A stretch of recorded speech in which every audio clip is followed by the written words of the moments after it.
4 limusines pretas entraram pelo portão de ferro às 11h15 da manhã de um sábado, devagar o suficiente para que cada vizinho da rua parasse o que estava fazendo para olhar. A família Albuquerque estava toda na varanda. Alberto com o blazer de fim de semana.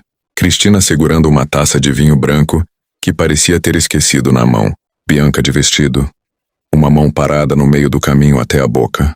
E sentada nos degraus da varanda entre eles, uma menina de 5 anos de vestido amarelo, que viu o primeiro carro parar, olhou direto para a porta do motorista e sussurrou uma palavra. Papai. A porta abriu. Eu desci de farda completa do exército brasileiro, as insígnias de capitão no ombro, as botas engraxadas o suficiente para refletir. O céu de São Paulo. 2 soldados desceram atrás de mim, não para impressionar ninguém, só porque eram os homens com quem eu tinha servido.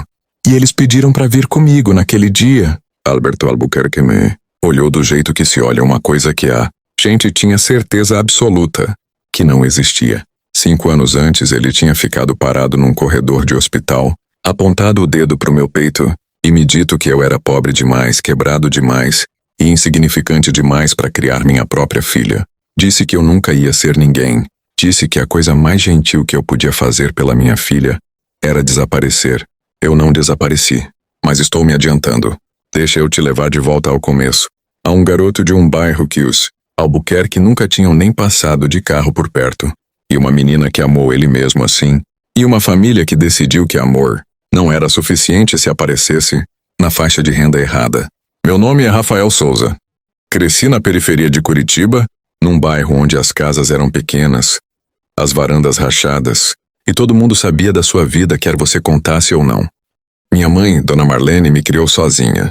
Trabalhava o turno da manhã na lavanderia de um hospital e o turno da noite atendendo telefone num escritório de administração de imóveis. E no meio disso tudo, de algum jeito, garantia que eu fizesse a lição de casa, comesse jantar numa mesa de verdade e entendesse uma coisa que ela me disse tantas vezes que ficou gravada na minha memória. Rafael, ela dizia, geralmente enquanto dobrava toalhas no balcão da cozinha, cansada demais para sentar, mas teimosa demais para parar de se mexer. Ninguém nesse mundo vai te dar nada de graça. Isso não é um castigo. É só a verdade. Mas aqui está a parte que a maioria das pessoas não entende.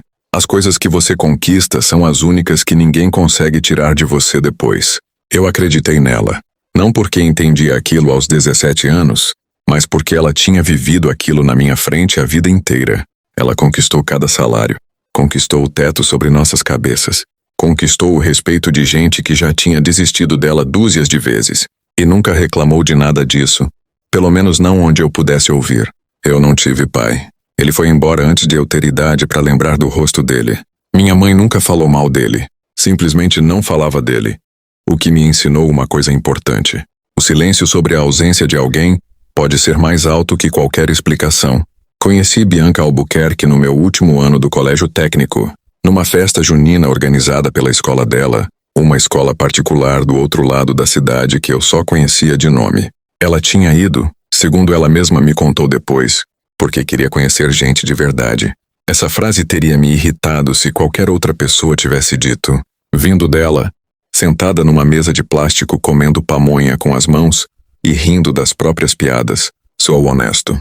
Ela era bonita do jeito que fazia você esquecer o que estava pensando antes dela entrar na sala.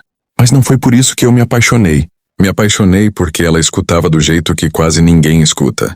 Com o corpo inteiro inclinado para frente, como se qualquer coisa que você estivesse dizendo fosse a frase mais importante, que alguém tinha falado o dia inteiro.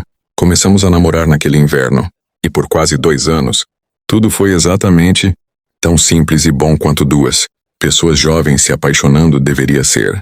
Foi então que conheci a família dela. Os Albuquerque moravam num bairro que eu nem sabia que existia até Bianca me dar o endereço.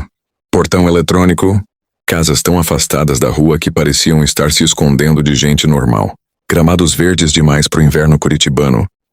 Alberto Albuquerque era sócio de uma das maiores construtoras do sul do país.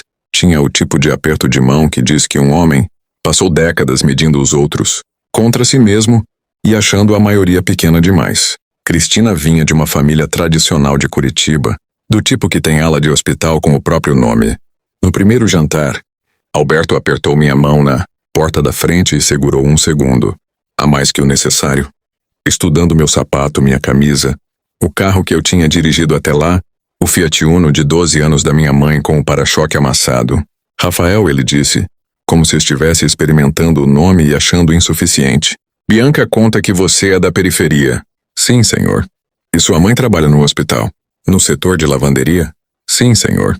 Ele balançou a cabeça devagar, do jeito que se balança quando já se tomou uma decisão, e só está sendo educado o suficiente para ouvir o resto. No jantar, Alberto perguntou quais eram meus planos depois do técnico. Falei a verdade. Estava pensando em entrar pro exército. A mesa ficou quieta por um instante, não do jeito confortável. O exército, Alberto repetiu pousando o garfo. É por necessidade financeira ou interesse genuíno? Os dois, senhor. Bianca apertou minha mão por baixo da mesa. Tava para sentir a tensão dela do outro lado da toalha. Não tem nada de errado com a carreira militar. Alberto disse com cuidado. Dá estrutura a rapazes jovens, principalmente os que não têm muitas outras opções disponíveis. A frase pousou como um tijolo embrulhado em seda. Namoramos durante meu último ano e me alistei na semana seguinte à formatura. A mesma semana em que os pais dela mandaram ela passar o verão na casa da tia em Florianópolis. Não funcionou. Ligávamos todas as noites.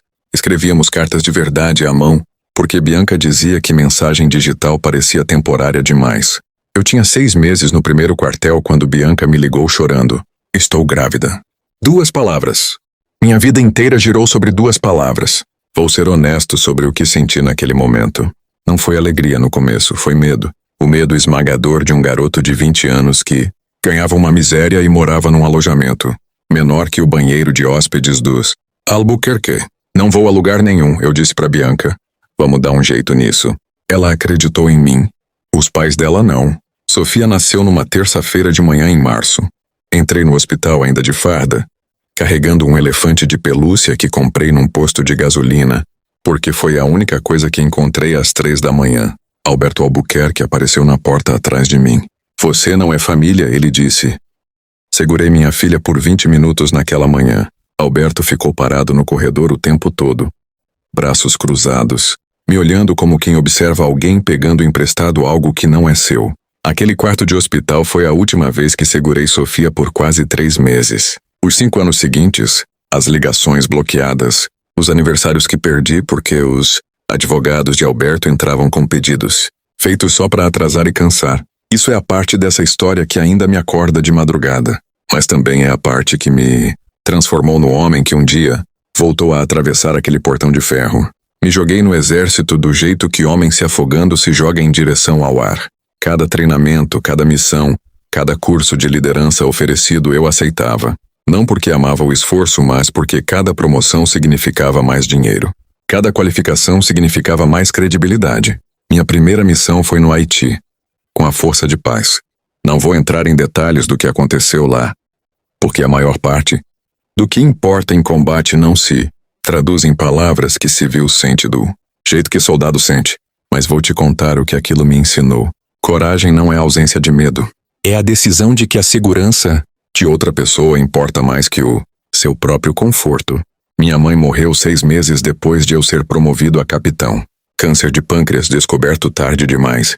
Encontrei uma carta que ela tinha deixado, escondida na mesma caixa de sapato onde eu guardava as cartas da Bianca. Rafael, quando você ler isso, eu vou estar em algum lugar onde não posso mais encher seu saco. Você nunca foi pobre. Você era quebrado. Tem diferença. Pobreza é situação. Situação muda. Só muda se você for corajoso o suficiente para deixar. Entrei com o processo pela guarda total quando Sofia fez 7 anos. A juíza, depois de 2 dias de audiência, olhou para Alberto e perguntou por que um pai com histórico militar exemplar tinha sido sistematicamente impedido de ver a própria filha. Alberto não teve resposta. A decisão saiu na semana seguinte. Guarda compartilhada total. Sem intermediários. Sem ligações bloqueadas. Voltando para a garagem. Levei Rivera e Jackson comigo naquele sábado. 2 sargentos com quem servi, porque eles insistiram em vir. 3 carros viraram 4 porque o motorista reserva trouxe o próprio veículo também. Sofia correu pelo gramado descalça, e eu ajoelhei e peguei ela do jeito que imaginei fazendo em cada um dos Dias que passei longe, prometendo a mim mesmo que eu voltaria e seria suficiente. Passando pela varanda, parei na frente de Alberto. Você me disse uma vez que eu não estava em posição de prover para minha filha. Eu nunca parei de prover. A diferença entre nós nunca foi dinheiro. Foi que você media o valor de um pai pela conta bancária e eu media pela certeza da minha filha de que eu sempre voltaria. Alberto não disse nada. Mas semanas depois, no primeiro Natal depois da decisão, ele me ligou. Não para Bianca. Para mim. Sofia quer você no jantar, ele disse. Isso não foi um pedido de desculpas, mas foi uma porta se abrindo devagar, do jeito que portas de verdade se abrem.